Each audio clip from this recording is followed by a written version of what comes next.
Bienvenue sur Africa 24 dans cette nouvelle édition du QG Weekend au sommaire de l'actualité. En Côte d'Ivoire, le parti du président Alassane Ouattara prépare son congrès national.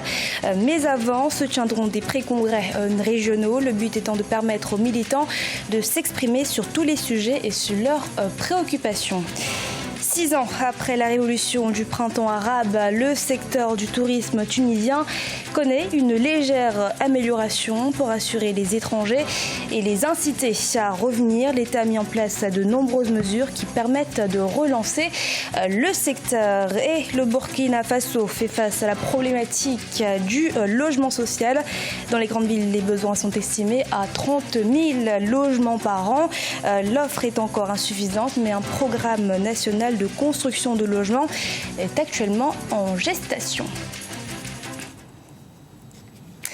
Mais d'abord, le Sénarède qui fédère une large frange de l'opposition burundaise enverra une délégation au 18e sommet des chefs d'État de la communauté de l'Afrique de l'Est. Ce sommet qui aura lieu ce 6 avril à Arusha en Tanzanie sera l'occasion pour la plateforme d'emmener l'EAC à faire pression sur le président Pierre Nkurunziza, le but étant qu'il accepte de s'asseoir en personne à la table des négociations. En Côte d'Ivoire, le parti au pouvoir, le Rassemblement des Républicains, annonce la tenue de pré-congrès régionaux durant le mois d'avril 2017. Ces congrès régionaux se tiendront en vue du grand congrès national du parti dont la date n'a pas encore été dévoilée. Ibrahima Djmaba.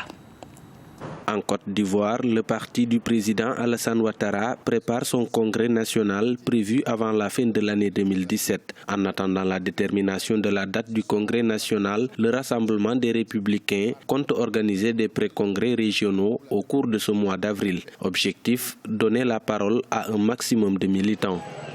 Depuis 2008, nous n'avons pas pu aller à un congrès, nous sommes allés à un congrès extraordinaire. Donc ces pré-congrès sont donc l'occasion de créer des forums d'écoute, de pouvoir permettre aux militants de faire l'évaluation au plan régional et local des activités du parti. L'organisation des pré-congrès régionaux a été approuvée par le bureau politique. La date du congrès national sera déterminée par la même instance. Dans les rangs du RDR, certains cadres comme Alain Lobogno, Adama Bictogo et Gilbert Kafana se positionnent déjà pour occuper le poste de secrétaire général.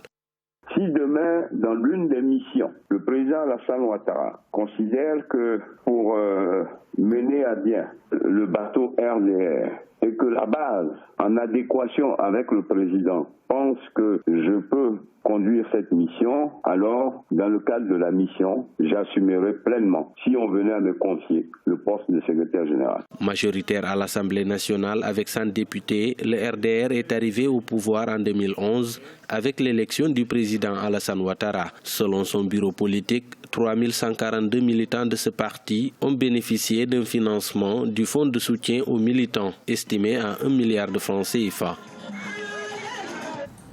Au Kenya, le ministère des Finances a rendu public ce 30 mars ses prévisions de dépenses publiques pour l'année fiscale 2017-2018. Au nombre de ces prévisions, les autorités de Nairobi allouent un budget de 134,9 milliards de shillings kenyans, une somme qui servira à la construction de diverses infrastructures routières, ferroviaires, aéroportuaires et portuaires dans le pays.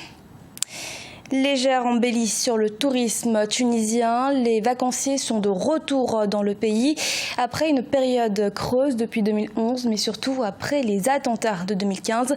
Le secteur reste encore en difficulté, mais la Tunisie renoue avec la croissance de la fréquentation étrangère. C'est un sujet de Sharon Kamara. 6 ans après la révolution du printemps arabe, le secteur du tourisme tunisien connaît une légère amélioration. Cependant, les objectifs de l'État ne sont pas encore atteints. En plus de la menace terroriste, le pays doit maintenant faire face à une nouvelle circulaire du Royaume-Uni qui interdit l'usage des tablettes, des téléphones portables et des ordinateurs dans les avions en provenance de plusieurs pays arabes, dont la Tunisie. Depuis les événements du printemps arabe, qui a commencé d'ailleurs par la Tunisie, et dans la foulée, les attaques terroristes qui ont eu lieu sur certaines plages de ce pays. Cela a entraîné un reflux de l'entrée des touristes sur le territoire tunisien qui a affaibli également donc les revenus tirés de ce secteur-là. Malgré ces difficultés, le gouvernement tunisien met en place des mesures visant à attirer les touristes. C'est dans ce cadre qu'a eu lieu la rencontre du groupe interparlementaire d'amitié France-Tunisie au Sénat parisien. En 2016, les Français n'étaient que 400 000 à avoir choisi la Tunisie, contre près d'1,5 million avant 2011.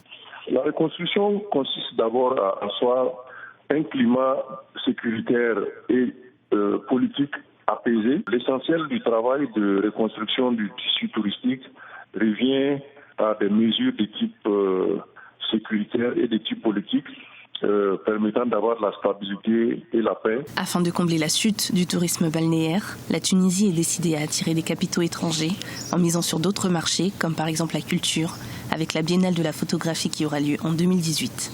La Tunisie sera également le premier pays du Maghreb à accueillir le sommet de la francophonie en 2020. Le logement social, un défi dans bon nombre de pays du continent. C'est le cas notamment au Burkina Faso. Pour répondre à une demande toujours plus croissante, le gouvernement annonce vouloir se lancer dans la construction de plusieurs logements, aussi bien en zone urbaine que rurale. Clément Joël Sawala. L'État du Burkina Faso veut construire 40 000 logements dans tous les chefs-lieux de communes urbaines et rurales pour aider les Burkinabés à accéder à des logements décents. Cette initiative s'inscrit dans le cadre d'un programme national estimé à 479,8 milliards de francs CFA. Les Burkinabés ont le choix de souscrire à différents types de logements, à savoir des logements sociaux, des logements économiques, des logements de haut standing et des appartements dans des immeubles HLM. Au niveau de l'État, pour l'instant, il faut dire que c'est un programme qui n'est pas tout à fait clair, parce que même au niveau des troueurs responsables, il y a encore des termes, donc des éléments qui restent à clarifier. On dit que c'est à partir du 5 avril que le programme sera concrètement lancé. Pour la souscription, il faut une somme de 2000 francs. Mais au-delà, comment est-ce que les autres paramètres, les choses seront gérées? Donc même au niveau du ministère, donc il n'y a pas assez d'éclaircissement, il n'y a pas trop de détails donc à ce niveau pour l'instant.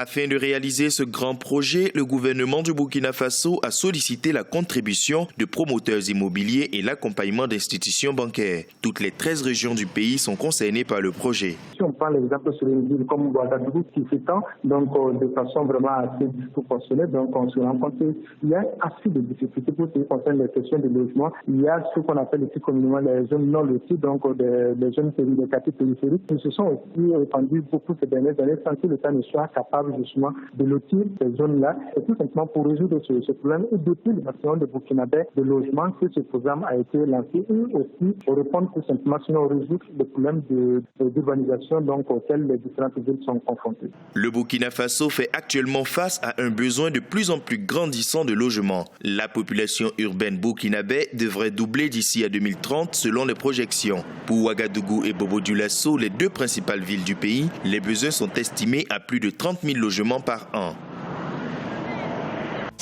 Ce journal a été réalisé par l'ensemble de la rédaction. Nous vous remercions de votre fidélité. Restez sur Africa 24, l'information continue.